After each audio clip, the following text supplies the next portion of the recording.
TTD ప్రతిష్టను దెబ్బతీయాలని కుట్ర చేస్తున్నారని అన్నారు సీఎం చంద్రబాబు. తిరుమలలో అరాచకాలు సృష్టిస్తూ అక్కడ ఏదో జరుగుతోందని చెప్పే ప్రయత్నం చేస్తున్నారన్నారు.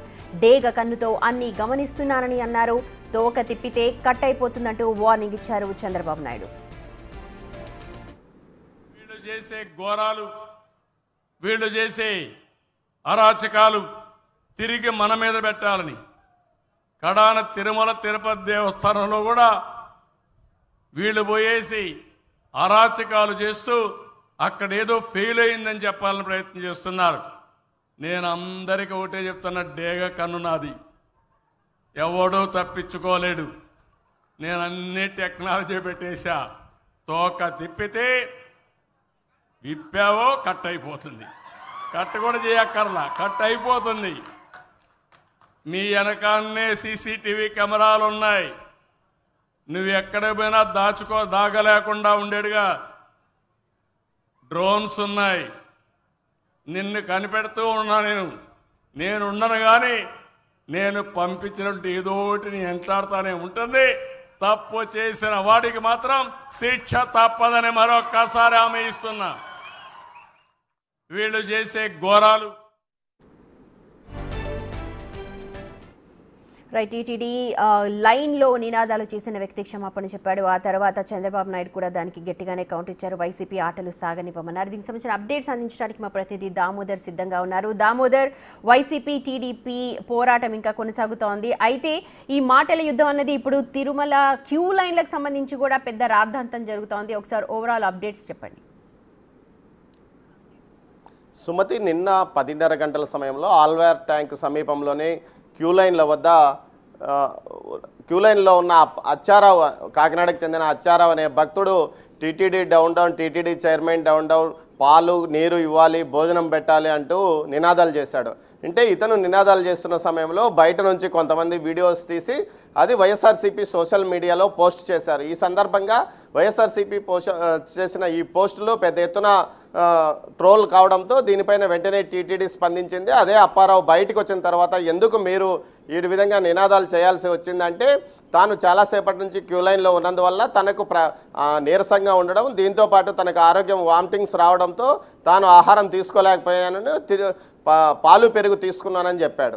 ఏదైతే పాలు కాఫీ ఇచ్చారో వాటిని తీసుకున్నాను నేను అని చెప్పాడు. అయితే టీటీడీ ఏదైతే క్యూ లైన్ నిర్వహణలో చాలా పకడ్బందీగా వ్యవహరిస్తుంది. ముఖ్యంగా ప్రతి 100 అడుగులకు ఒకసారి 100 మీటర్లకు ఒక చోట క్యూ లైన్లలో పూర్తి స్థాయిలో పాలు, అదేవిధంగా చిన్నపిల్లలకు సంబంధించి పాలు, పెద్దలకు కాఫీ టీలతో పాటు అదేవిధంగా ఆహారాన్ని కూడా పెరుగన్నంతో పాటు పులుసన్నాన్ని సప్లై చేస్తుంది. ఏ విధంగా భక్తులకు నిరంతరం అన్నదానం ఈ విధంగా క్యూ లైన్లో ఉన్న వారికి 24/7 రీతిలో సప్లై చేస్తున్న పరిస్థితి కనిపిస్తుంది. దీంతోపాటు అడిషనల్ ఈవో నిరంతరము క్యూ లైన్లను రాత్రిపూట పర్యవేక్షిస్తుంటున్న పరిస్థితి. ఆయన క్యూ లైన్లో పర్యవేక్షణలో లేనప్పుడు మరో అధినేపు అధికారిని అటువైపు క్యూ లైన్లో పర్యవేక్షణకు పంపిస్తారు. ఈ విధంగా 24/7 క్యూ లైన్లలో ఎప్పుడు అధికారులు తనిఖీలే కొనసాగుతుంటాయి. దీంతోపాటు శ్రీవారి సేవకులతో పాటు ఆలయ సిబ్బంది కూడా అన్నప్రసాదాన్ని పంపిణీ చేస్తున్న పరిస్థితి. అయితే నిన్న అతను కావాలని అన్నాడని టీటీడీ ఏదైతే టీడీపీ శ్రేణులు అతని వివరాలు బయటపెట్టాయి. కాకినాడకు చెందిన అచ్చారావు గతంలో వైఎస్ఆర్సీపీ హయాంలో శ్రీ వేణుగోపాల స్వామి ఆలయ కమిటీ చైర్మన్గా పనిచేశాడు. అతను వైఎస్ఆర్సీపీ కార్యక్రమాల్లో పాల్గొన్న సందర్భంగా ఉన్న ఫోటోలను కూడా విడుదల చేశారు. మొత్తం మీద దీనికి సంబంధించి వైఎస్ఆర్సీపీ కావాలని కుట్రపూరితంగానే ఈ విధంగా వ్యవహరిస్తుంది. మొన్న కావాలని ఒక వ్యక్తి నమాజ్ చేస్తున్న వీడియోలను కూడా తీసి ఏదైతే సోషల్ మీడియాలో పెట్టడం కూడా జరిగిందని, వీటన్నిటి వెనుక వైఎస్ఆర్సీపీ కుట్ర ఉందంటూ టీడీపీ అంటుంది. ముఖ్యంగా దేవుని పేరుతో కుట్ర చేస్తుంది అంటున్నారు. అదేవిధంగా నిన్న ఎవరైతే క్యూ లైన్లలో అచ్చారావు కేకలు ఏదైతే నినాదాలు చేస్తున్న సమయంలో వీడియోలు తీసిన ప్రైవేట్ వ్యక్తి కోసం అటు టీటీడీ విజిలెన్స్ సిబ్బందితో పాటు పోలీసులు గాలిస్తున్నారు. మొన్న నమాజ్ చేసిన సందర్భంగా ఎవరైతే వీడియోలు తీశారో అదేవిధంగా ఆ వీడియోలను ఎవరైతే పోస్ట్ చేశారో వారిపైన కూడా కేసులు నమోదు చేశారు. మొత్తం మీద అయితే కావాలని వివాదాలు సృష్టించడానికి ఈ విధమైన కుట్ర చేస్తున్నారు. ఇలాగా కావాలని కుట్రలు చేసే వారిపైన ఏమైనా చర్యలు తీసుకునే అవకాశం కనిపిస్తోందా? ఎవరు పోస్ట్ చేశారు ఏంటి, దానికి సంబంధించి మొత్తం క్లియర్ కట్ గా ఐడియా ఉంటుంది. అలాగే ఇప్పుడు ఈ అంశానికి సంబంధించి స్వయంగా సీఎంఏ మళ్ళీ మాట్లాడారు, సభలో కూడా ప్రస్తావించారు. సుమతి, దీనికి సంబంధించి ఇప్పటికే అటు టీటీడీ విజిలెన్స్ అధికారులతో పాటు పోలీసులు ఎవరైతే ఫోన్లో విజువల్స్ తీశారో సీసీ ఫుటేజ్ ఆధారంగా ఆ వ్యక్తిని గుర్తించి అతని మీద కేసు నమోదు చేశారు. దీంతో పాటు అతనికి సంబంధించిన వివరాల కోసం అతని కోసం గాలిస్తున్నారు. మరోవైపు ఏదైతే నమాజ్ సందర్భంగా వీడియోలు తీసిన 5 మంది, వీడియో తీసి పోస్ట్ చేసిన 5 మంది మీద కూడా కేసులు నమోదు చేశారు. వారిని కూడా త్వరలో అదుపులోకి తీసుకుంటామని చెప్తున్నారు. ముఖ్యంగా ఈ రోజు జరిగిన ఘటన ఖచ్చితంగా వైసీపీ కుట్రపూరితంగా చేయించింది. వైసీపీ కార్యకర్త, వైసీపీ నాయకుడే ఈ విధంగా చేయడం, బయట నుంచి అతను వీడియోలు తీయించుకొని పోస్ట్ చేయించడం, మొట్టమొదటిగా వైఎస్ఆర్సీపీకి సంబంధించిన అధికారిక సోషల్ మీడియాలోనే, వెబ్సైట్లోనే ఇది రావడం చూస్తుంటే ఇది ఖచ్చితంగా కుట్రే. ఇలాంటి కుట్రలు చేయడము, దేవుడితో కుట్రలు చేయడం తగదంటూ ఇటు టీటీడీ ఒక ప్రకటన కూడా విడుదల చేసింది. మరోవైపు టీటీడీ సభ్యులు కూడా ఈ విషయాన్ని సీరియస్గా ఖండిస్తున్నారు. దీనిపైన తాము ప్రైవేట్ కేసులు కూడా వేస్తామని వారు హెచ్చరిస్తున్నారు. మొత్తం మీద దీనికి సంబంధించి అచ్చారావు బయటకు వచ్చి క్షమాపణలు చెప్పినప్పటికీ అతని యొక్క బ్యాక్గ్రౌండ్ను తెలుసుకున్న వెంటనే అతని మీద కూడా కేసు నమోదు చేయాలంటూ కూడా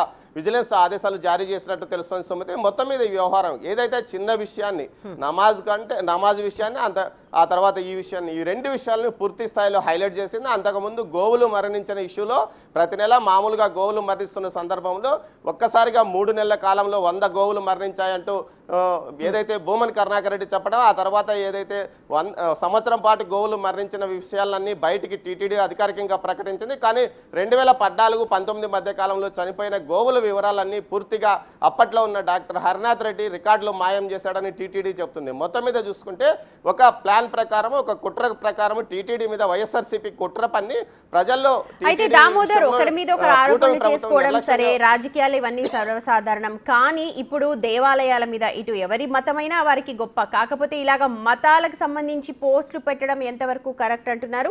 దీనిపైన ఎటువంటి చర్యలు చేపట్టాల్సిన అవసరం ఉంది అని నిపుణులు చెప్తున్నారు. సుమతి, ఏదైతే ప్రపంచవ్యాప్తంగా ఉన్న హిందువుల ఆరాధ్య దైవం కలియుగ వెంకటేశ్వరుడు ఇక్కడి నుంచి రాజకీయం చేస్తే ఖచ్చితంగా అటు ప్రజల్లో ప్రభుత్వం చులకనైపోతుందనే భావనతోనే ఈ విధంగా కుట్రలు చేస్తున్నారంటూ కూటమి ప్రభుత్వం అంటుంది. మరోవైపు దీనికి సంబంధించి పూర్తి స్థాయిలో కట్టుదిట్టంగా చర్యలు తీసుకుంటాం. ఏదైతే ముఖ్యంగా ఈ విధంగా ట్రోల్స్ చేయడం, అదేవిధంగా సోషల్ మీడియాలో పెట్టడం, ఈ విధంగా టీటీడీ ప్రతిష్టను దిగజార్చే విధంగా వ్యవహరిస్తున్న వ్యక్తులపై కఠినంగా చర్యలు తీసుకుంటామంటూ కూడా టీటీడీ అంటుంది. దీనికి తగ్గట్టుగానే ఏదైతే నిన్న జరిగిన డీజీ మీటింగ్లో కూడా ఈ విషయాన్ని ప్రముఖంగా ప్రస్తావించారు. డ్రోన్ యాంటీ డ్రోన్ టెక్నాలజీతో పాటు మిగతా ఎక్కడైతే సిస్టమ్స్ను పూర్తి స్థాయిలో అంటే సీసీ కెమెరాలను పూర్తి స్థాయిలో ఏర్పాటు చేయడము, కమాండ్ కంట్రోల్ ద్వారా నిరంతరంగా సిబ్బందిని పెంచి నిఘా ఉంచడం ద్వారా ఇలాంటి విషయాలు భవిష్యత్తులో జరగకుండా చర్యలు తీసుకోవడం. అంతేకాకుండా ఈరోజు ఇలాంటి వ్యవహారాలను నడిపిన వ్యక్తి ఏదైతే ఈ విధంగా సోషల్ మీడియాలో నినాదాలు చేసి సోషల్ మీడియాలో పెట్టిన వ్యక్తుల మీద కఠినంగా చర్యలు తీసుకుంటాం, సంబంధిత వారిపై క్రిమినల్ కేసులు నమోదు చేస్తామంటూ కూడా టీటీడీ హెచ్చరిస్తోంది. Sumathi. Right Damodar, thank you so much. మొత్తానికి తిరుమల తిరుపతి దేవస్థానంలోని క్యూ లైన్లో అచ్చారావు చేసిన నినాదాలు పెను దుమారాన్ని రేపుతున్నాయి. స్వయంగా ముఖ్యమంత్రి చంద్రబాబు నాయుడు కూడా దీనిపైన స్పందించారు. ఇటువంటి కుట్రలు చేస్తే సహించమంటూ ఘాటుగానే వ్యాఖ్యానించారు.